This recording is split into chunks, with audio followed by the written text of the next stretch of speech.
Hermanos, hoy vamos a compartir en primera instancia la fe reformada. Ya conocemos la historia. Comenzando el siglo X, siglo XI, se empiezan a dar unos movimientos mucho más fuertes dentro del catolicismo y empiezan a aparecer personas que se levantan y se van contra muchas enseñanzas de la iglesia. Si usted lee antes de la Reforma Protestante en el siglo XVI, va a encontrar a hombres que fueron muy valientes y que se enfrentaron al mayor poder religioso que existía en aquel tiempo, el catolicismo. Y usted va a darse cuenta cómo estos hombres lucharon valientemente, pero de esa misma manera defendieron la fe, pero fueron lastimosamente asesinados. Algunos fueron quemados en la hoguera. Y eso fue, digamos, la respuesta del catolicismo a una fe que nacía y que se iba en contra de lo establecido en aquel tiempo. En la medida en que el tiempo transcurre, esta fe quedó latente porque no se apagó. Y vamos a encontrar ya mucho más adelante en el siglo XV y en el siglo XVI personas que se van a levantar también con firmeza y van a establecer unos parámetros fuertes frente al catolicismo de aquel tiempo. Ya conocemos la historia de Martín Lutero, que fue precisamente el pionero, si pudiéramos decirlo así, de este movimiento, en cuanto a que aprovechó en su tiempo la imprenta, y eso le ayudó mucho a que esa fe nueva que ellos proponían, y digo nueva en el sentido de que era diferente al catolicismo, pero no era nada nueva. Ya sabemos que Lutero lo que va a predicar y lo que va a enseñar es un volver a la Escritura, y todos los demás que le siguen van a hacer lo mismo. ¿Qué es la Reforma Protestante en términos sencillos? Un volver a la Escritura. No es más. Un regresar al fundamento que ya Dios había establecido. Y se van a desarrollar precisamente unas doctrinas que le van a dar fuerza a eso que Lutero en aquel tiempo propone, y luego los posteriores seguidores de Lutero y demás personas que precisamente sientan las bases de lo que la reforma es. Ahora, hay que ser honestos en este sentido. La fe que nace en la reforma, hablemos de Lutero y Calvino principalmente,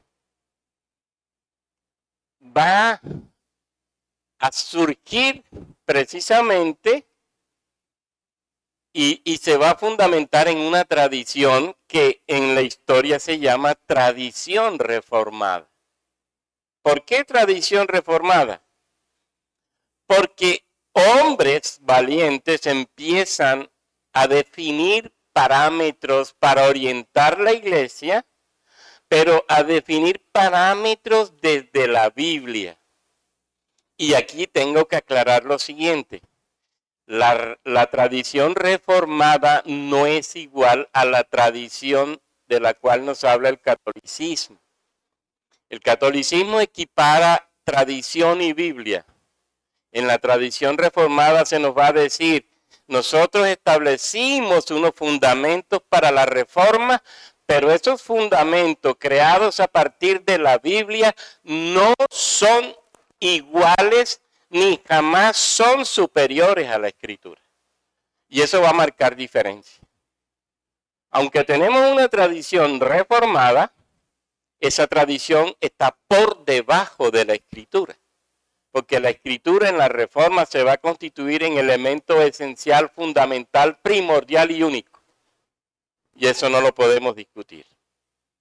Ahora, ¿dónde encontramos esa tradición reformada? Bueno, cuando usted estudia la Reforma Protestante, usted se va a dar cuenta que está plasmada en teologías, que está plasmada en confesiones, que está plasmada en catecismos, que está plasmada en instituciones, que está plasmada en textos, que está plasmada en comentarios bíblicos.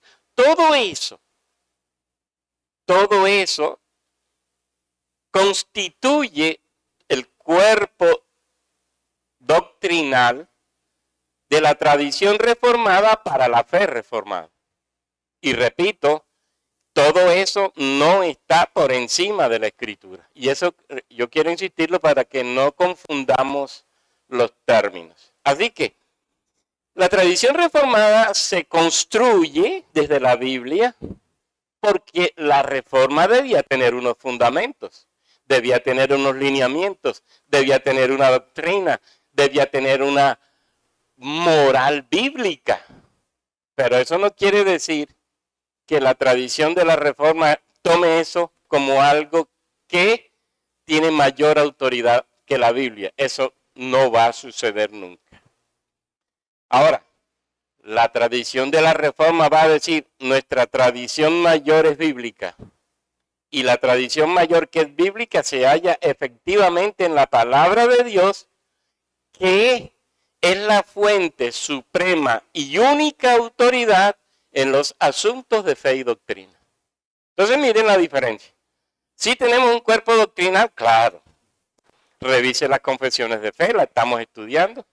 Revise la institución de la religión cristiana de Calvino, por ejemplo. Allá hay fundamento de la fe reformada. Eso es tradición reformada. Y eso ayuda a la fe reformada. Pero institución de la religión cristiana es superior a la Biblia, nunca. La confesión de Augsburgo que surge con Lutero es superior a la Biblia, nunca.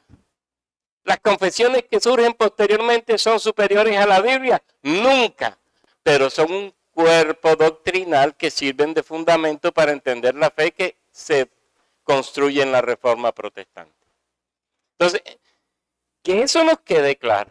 Sí tenemos una tradición reformada que está bien conocida y bien plasmada en textos y documentos, pero que nunca esa tradición reformada va a ser superior ni mayor que la Biblia. Eso que nos quede claro. Ahora, la Biblia, ya les dije, quedó como autoridad única para asuntos de fe y conducta. No hay discusión tampoco sobre ello. Pero hay que decir lo siguiente.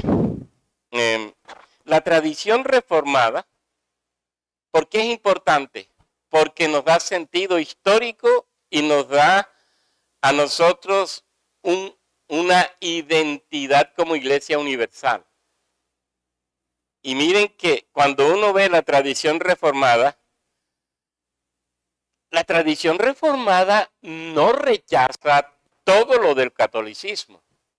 Por ejemplo, los credos como el de los apóstoles, el niceno-constantinopolitano, el atanasiano, son aceptados en la tradición reformada y son valorados en la tradición reformada y se toman como fundamento para la fe, porque lo que allí está escrito tiene un gran valor para comprender a Dios, a Cristo, a la Trinidad, a la Iglesia, a la salvación, a la fe misma.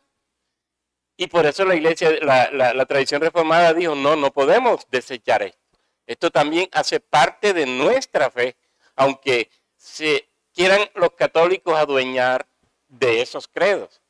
Usted se va a dar cuenta también que en la tradición reformada se valora, por ejemplo,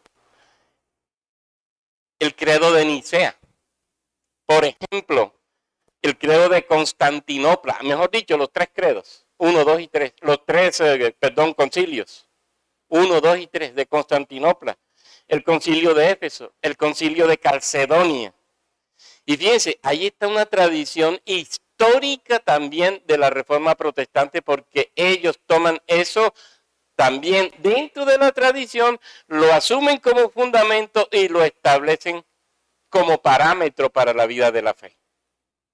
Entonces, ¿y qué nos está diciendo todo esto? Que estamos metidos en la historia de la iglesia y que estamos caminando al ritmo de la iglesia de Jesucristo, al ritmo de una tradición que está marcando diferencia por lo que está asumiendo en su cuerpo doctrinal.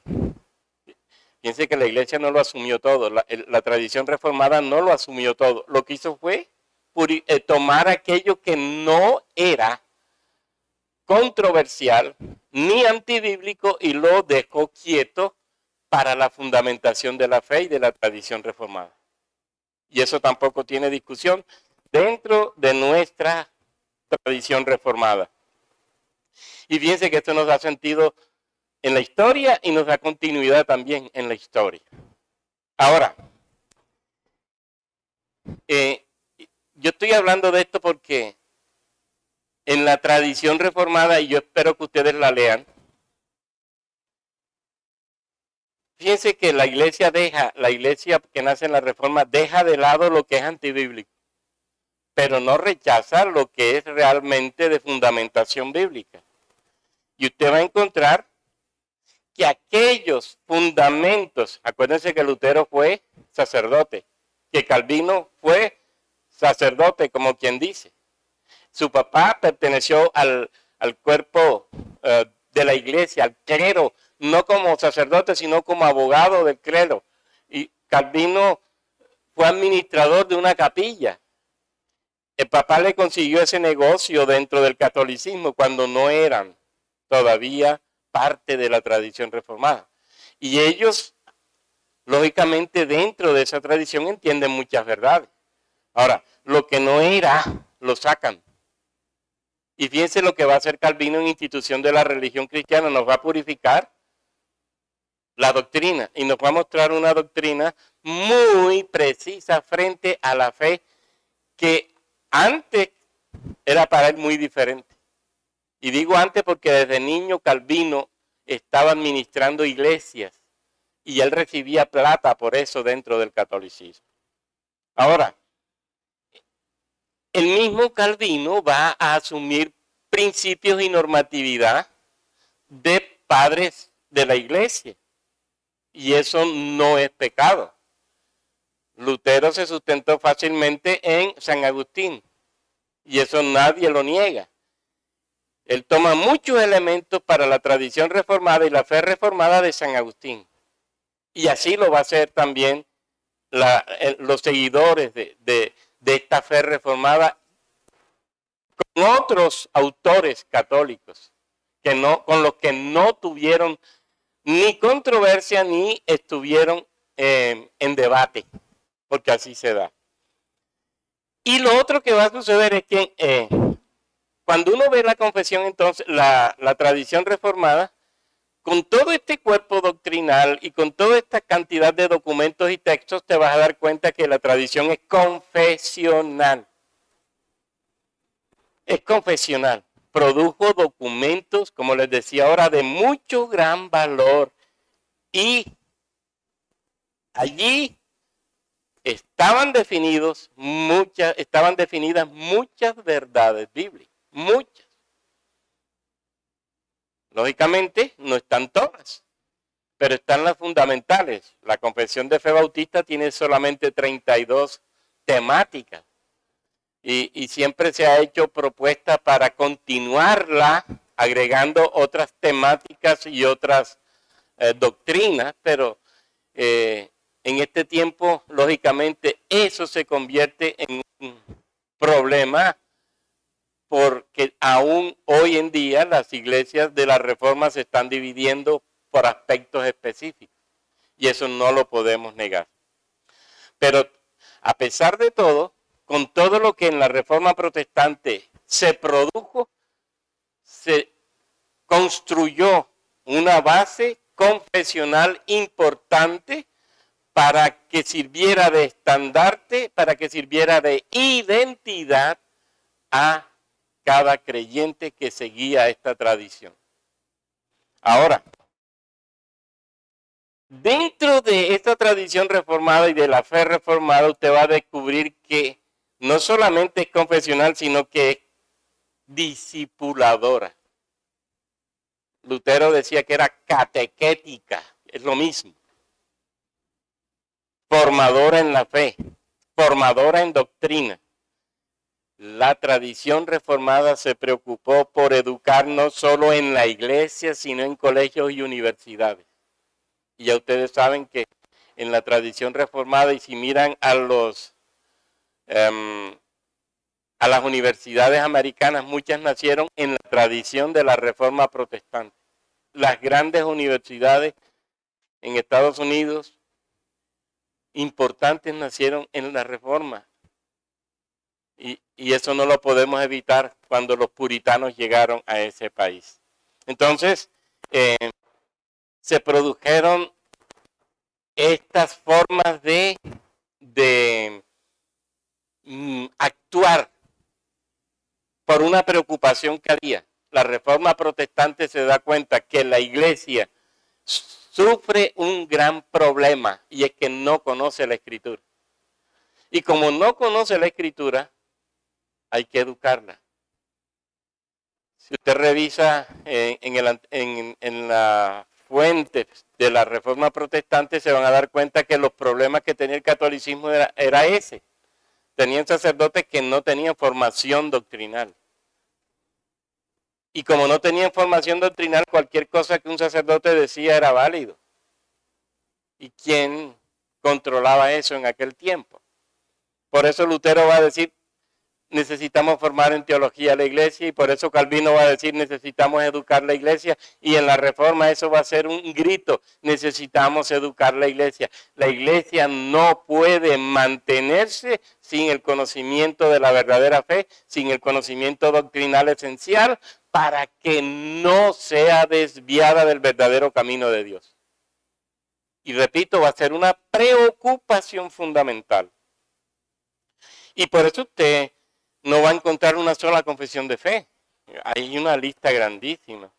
Y confesión de Augsburgo, confesión bautista, confesión de Savoy, confesión de Westminster, en sus versiones, confesión galicana, confesión de Basilea, confesión helvética, confesión de Inglaterra, confesión de Bohemia, confesiones, confesiones, confesiones. ¿Y todo para qué? Para poder tener los fundamentos básicos en la formación de la iglesia. Es decir, esto no era por tratar de sacar un documento, un libro, porque sí. No, había una preocupación y las iglesias querían que todos nos formáramos. Póngase usted a pensar, y esto ya lo sabe usted. Hoy en día, inclusive, usted va a una iglesia y usted no sabe lo que la iglesia cree. Yo les contaba mi experiencia. La iglesia donde yo estaba creía de todo. Cuando yo no era de la Reforma, creía de todo. Y había de todo dentro de la iglesia. Ahora, ¿cómo me di cuenta? Cuando empiezo a conocer los principios de la fe reformada y le digo a unos hermanos de la Reforma, ayúdenme a entender la iglesia que yo estoy pastoreando porque no sé delante de quién estoy. Y resulta que en el cuerpo eclesial, muchas doctrinas y muchas creencias. Y estamos formando una sola iglesia. Y por eso las confesiones, no puede ser que una iglesia tenga tanta diversidad en las concepciones sobre determinados temas. Que creo en Jesucristo, que creo en el Espíritu Santo, que creo de Dios, que creo de la iglesia, que creo de los dones del Espíritu, que creo del gobierno, que creo. Y usted se va a dar cuenta que mucha gente creía muchas cosas y así ha sido siempre. Entonces, ¿para qué nos van a servir estos documentos? Para formar la iglesia, pero para unificar doctrina. De tal forma que la iglesia crea lo mismo. Y tengamos el mismo pensamiento. Pablo va a decir unánimes, una sola fe, una, no dos, ni tres, ni cuatro. Un solo bautismo, un solo Dios y Padre, uno. Entonces, la reforma nos va a llevar a entender esto. Necesitamos unificar inclusive lo que creemos y necesitamos formar a la iglesia. Por eso esta iglesia que nace en la reforma se constituye en discipuladora. Y repito, va a ser una preocupación grande desde que esta iglesia nace dentro de la reforma protestante. Ahora, además de las confesiones, usted va a encontrar las explicaciones a los credos dentro de la reforma, las explicaciones del decálogo dentro de la reforma, las explicaciones del Padre Nuestro dentro de la reforma. Va a encontrar catecismos referidos a temas con preguntas y respuestas. ¿Se acuerdan del catecismo de Heidelberg? Y fíjense que todo esto ¿para qué? Para que la iglesia tenga formación. La fe reformada es bíblica, pero la fe bíblica tiene que aprenderse y tiene que vivirse. Por eso la educación en la fe es básica dentro de la iglesia que nace en la reforma protestante. No puede ser de otra manera. Y te va a encontrar, por ejemplo, además de eso, el catecismo mayor, bueno, los catecismos comunes que conocemos, exposición del credo apostólico de Oleviano, exposición del decálogo de Perkins, los catecismos de Calvino, Beza, Ursino, los catecismos de Leo Jude, de Johannes Lasgow, y ellos crean una breve explicación inclusive del cristianismo, y crean un catecismo londinense. Porque ¿cuál es la preocupación? Formar. ¿Para qué? Para firmar en la fe, para que haya fe firme, para que haya una fe fundamentada, pero para que haya personas que sepan defender la fe cuando se levante alguien por allí a predicar lo que no es. Mire la importancia de la reforma y de la fe reformada, es celosa de la doctrina. ¿Y cuál va a ser entonces el principio de la tradición reformada? El creyente debe ser una persona preparada en la Biblia, en su sentido, dicen ellos, más específico. Es decir, no podemos ser cristianos simples.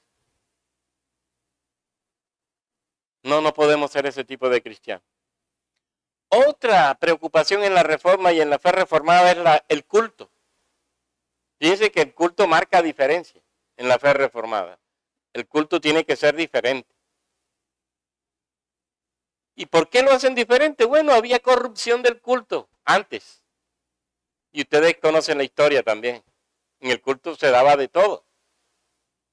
Y en las iglesias hoy en un culto se da de todo. Y usted encuentra baile, y usted encuentra anuncios, y usted encuentra felicitaciones, y usted encuentra celebraciones de cumpleaños, y usted encuentra presentación de niños, y usted encuentra una cantidad de cosas.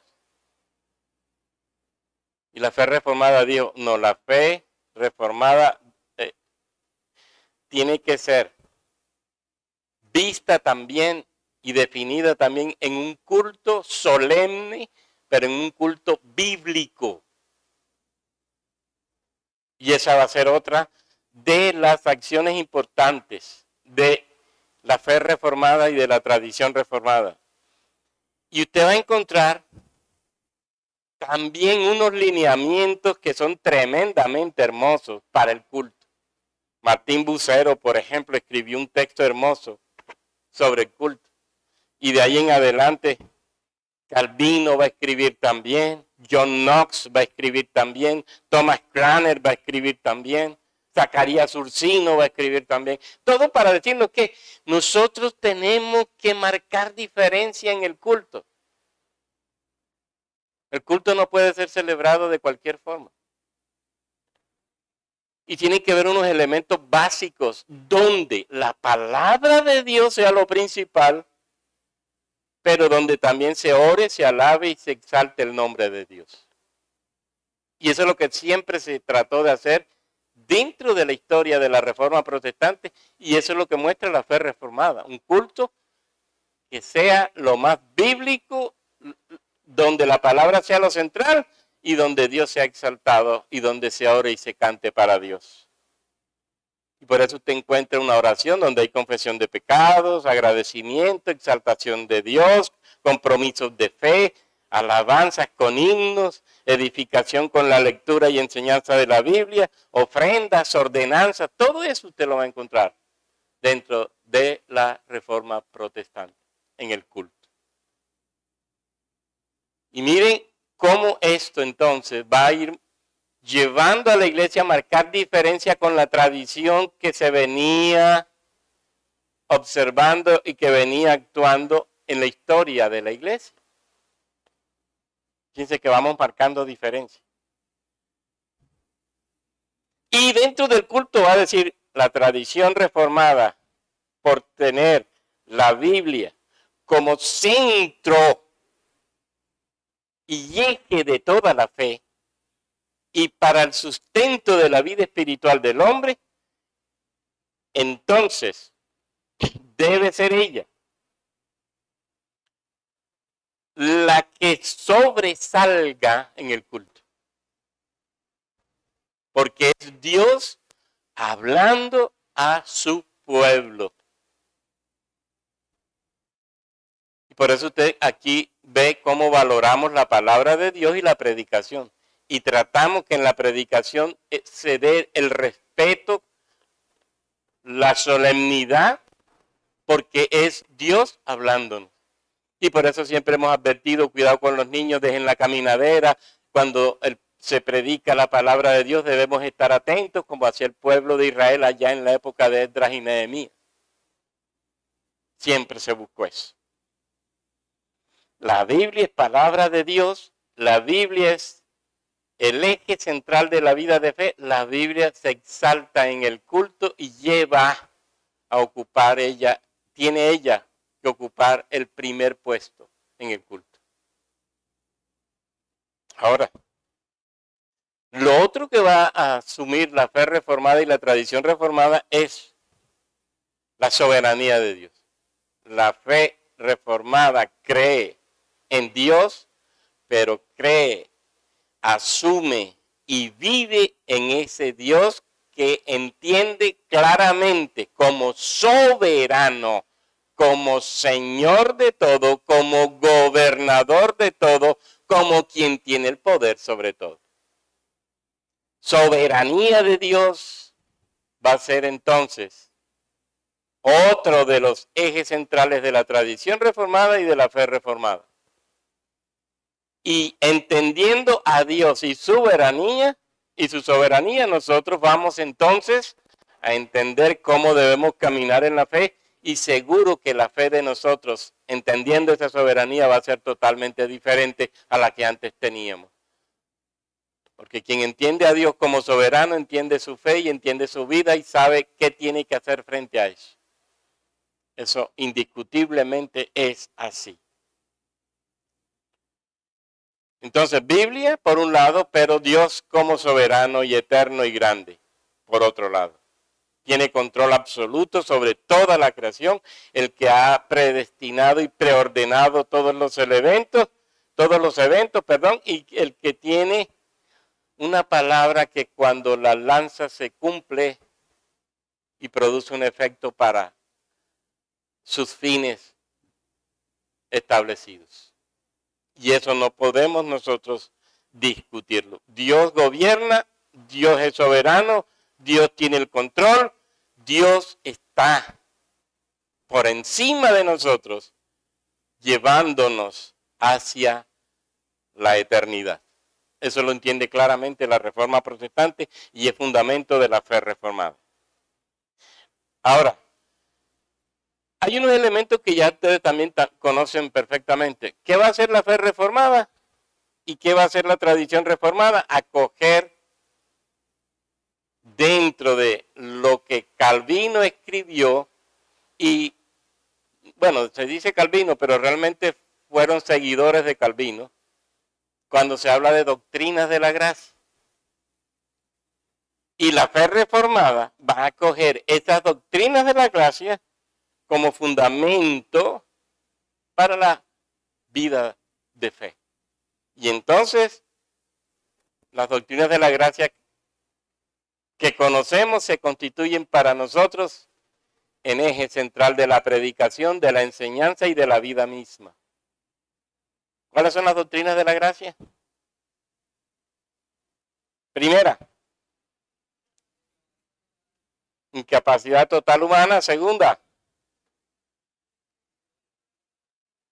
no y. Tercera,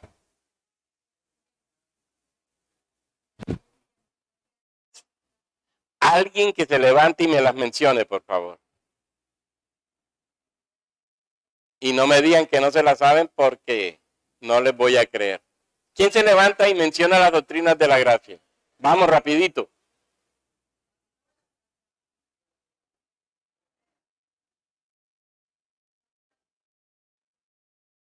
¿Quién?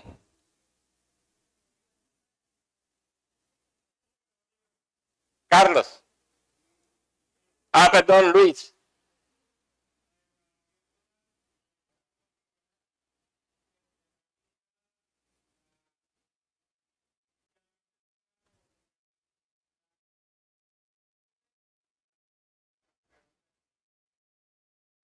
¿La qué? O preservación de los santos, ¿verdad? Ahí está. Y además de eso se agregaron los solas dentro de la tradición reformada y la fe reformada. Y los solas son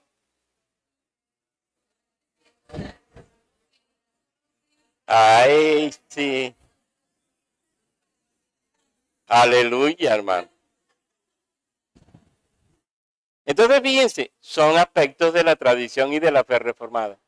Doctrinas de la gracia, pero los solas de la reforma, que también nos dan fundamento e identidad a nosotros. Ahora, fíjense esto. Allí está plasmado lo que creemos, pero no es lo único.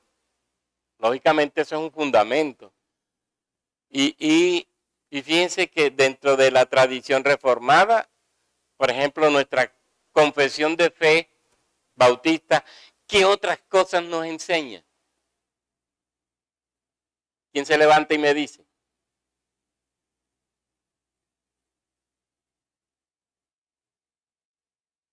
Confesión de fe bautista, ¿qué más nos enseña? ¿Quién se levanta y me dice?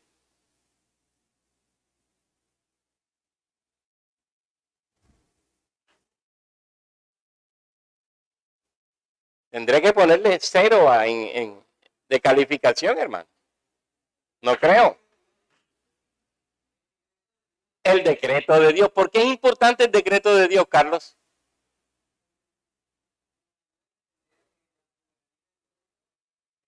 Fíjense, esos son temas que no están definidos dentro de las doctrinas de la gracia específicamente, pero en el fondo está, ¿verdad? Decreto de Dios. ¿Qué más?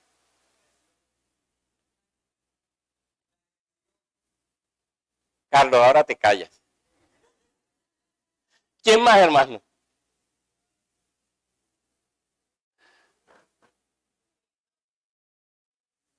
La mediación de Cristo. Y la mediación tiene que ver con 3 aspectos básicos que son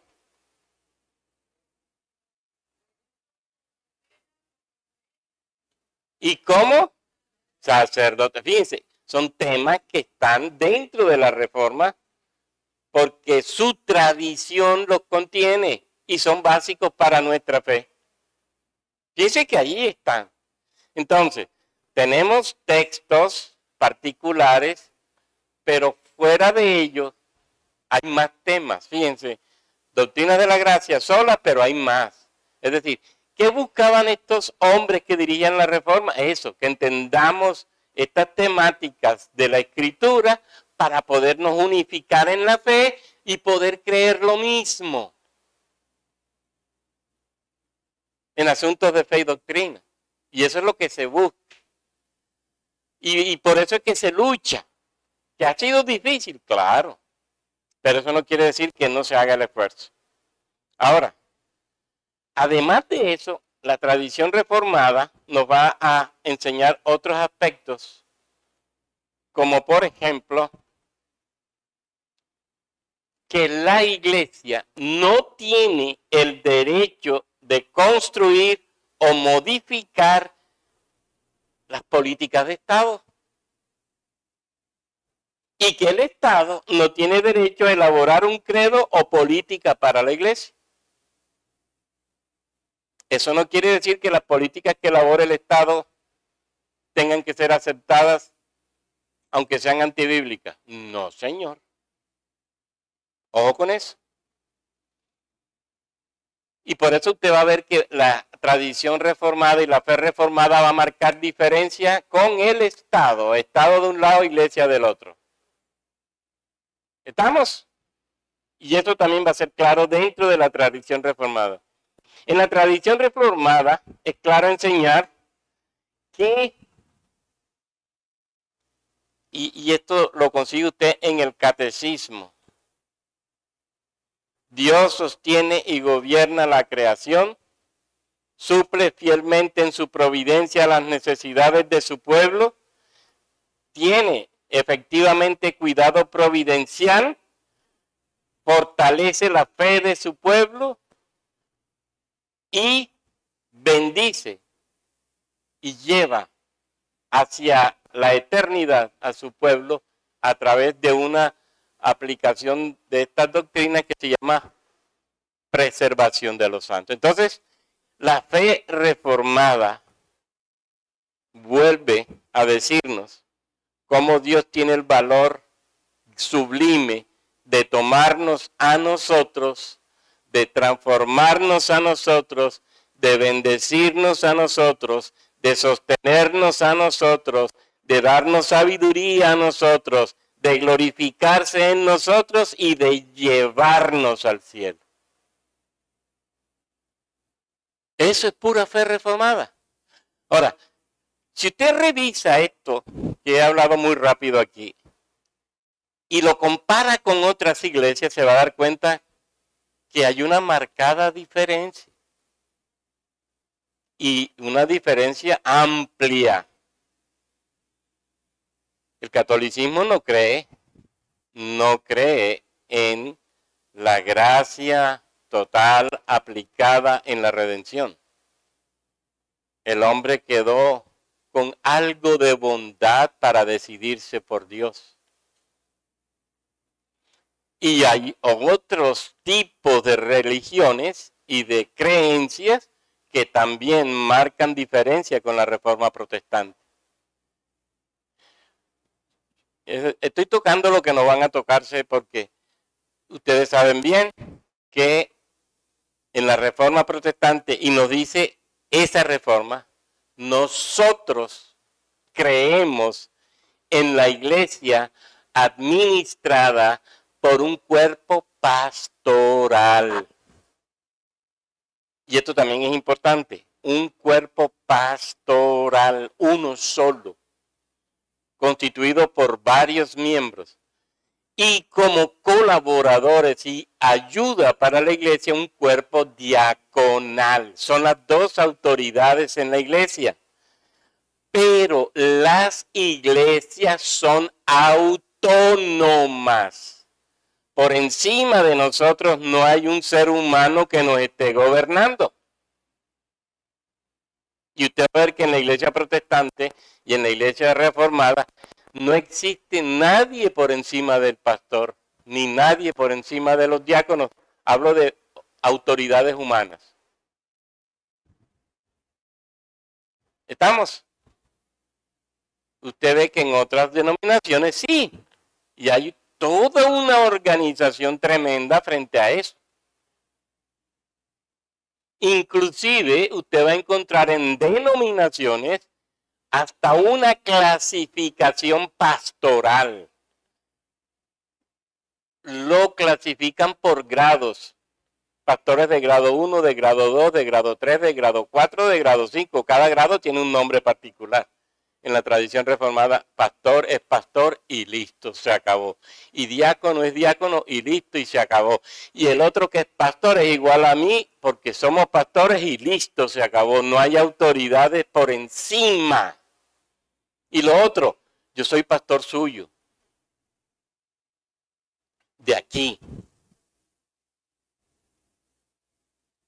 Pero el pastor de la gracia de Dios en Medellín, bueno, los pastores de la gracia de Dios en Medellín son Sergio Ruiz, Julio Benítez y Alexander Castiblanco. Son pastores allá. Ahora, que nosotros por respeto y amor les decimos pastores, bien, pero ellos realmente son pastores de aquella iglesia. Y se constituyen en autoridad para aquella iglesia. Yo lo puedo buscar como ayudantes, como consejeros, como personas que puedan sugerirnos y ayudarnos en procesos, pero no quiere decir que yo los tome a ellos como una autoridad encima nuestra. No.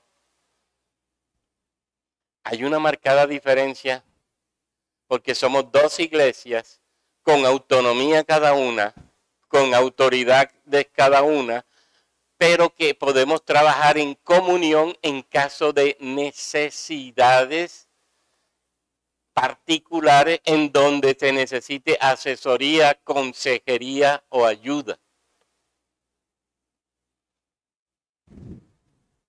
Fíjense que aquí no hay más autoridad, diácono y pastor.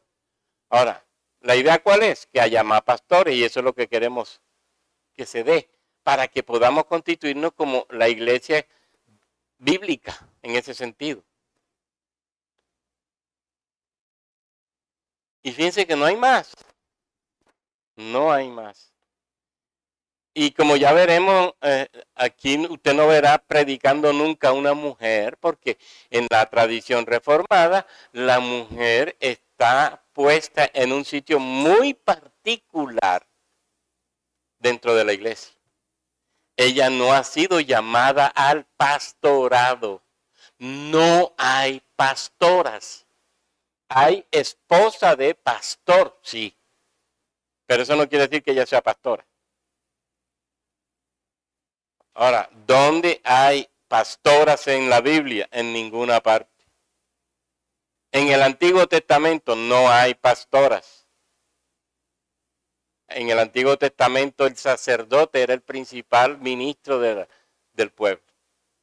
No había más. Y en el Nuevo Testamento pastores y diáconos no había más. ¿Estamos? ¿Cuánto me queda? Ah, ya se me acabó el tiempo. Bueno, ¿qué más les sigo diciendo? Y para terminar, la iglesia reformada, la fe reformada, la tradición reformada, yo sé que estos elementos ya los conocen, pero qué bueno recordarlos. Tiene algo muy particular y especial también. Fíjense que dentro de nosotros no celebramos ceremonias que en otras iglesias celebran. Por ejemplo, presentación de niños. Acuérdense que en el Antiguo Testamento se presentaban los varones primogénitos y solamente, y se dejaban para el sacerdote. ¿Se acuerdan, por ejemplo, de Samuel? Fue presentado al templo y allá se quedó. Pero eso no significa que Dios estableció eso como ley dentro de la iglesia. Eso no es cierto. Sin embargo, en la iglesia se toma eso como si fuera algo que debíamos estar cumpliendo. Pero eso no es bíblico. No presentamos niñas, no presentamos niños por eso. ¿Oramos por ellos? Claro. ¿Y los dedicamos a Dios para que Dios los guarde y los ayude? Sí, pero no en la misma dinámica y en la misma óptica o en la misma visión que tienen las otras iglesias. Entonces, hermano, yo sé que he hablado muy rápido, pero yo espero que estos aspectos que he hablado rápido sirvan para irnos afirmando en la fe reformada. Hay muchos más elementos. No los voy a trabajar todos porque no alcanza el tiempo, pero hay muchos más elementos. Y tomé los más comunes, los más generales, para que nosotros podamos ir recordando quiénes somos y qué debemos estar viviendo como parte de una iglesia que nació en la Reforma Protestante. Finalmente, qué bueno, y eso también lo recomienda la tradición reformada, debemos conocerla. Qué bueno que leamos Institución de la Religión Cristiana. Esos documentos son de la Reforma y forman parte de nuestra tradición. Qué bueno conocer bien nuestra confesión de fe. Qué bueno conocer los catecismos. Leer los comentarios que se crearon. Las cartas que se escribieron. Eso nos da identidad. Fíjense que la clave aquí es identidad. Marcamos diferencia. Esa es la intención. Y la fe reformada es de esa índole. Por eso marcó diferencia en aquel tiempo con el catolicismo. Acuérdense, la causa, las indulgencias. Lutero se hartó de John Tetzel, estuvo predicando cerquita de donde él era párroco. Él estaba se me fue el nombre ahora, en Augsburg, si no estoy mal. Y él se aburrió de oír a este señor y se va y ya está bueno. Pone las 95 tesis en la puerta de la capilla, perdón, de Wittenberg, que es la cosa, Wittenberg. Y ahí se establece la base para la lucha de la fe reformada. He dicho. Amén.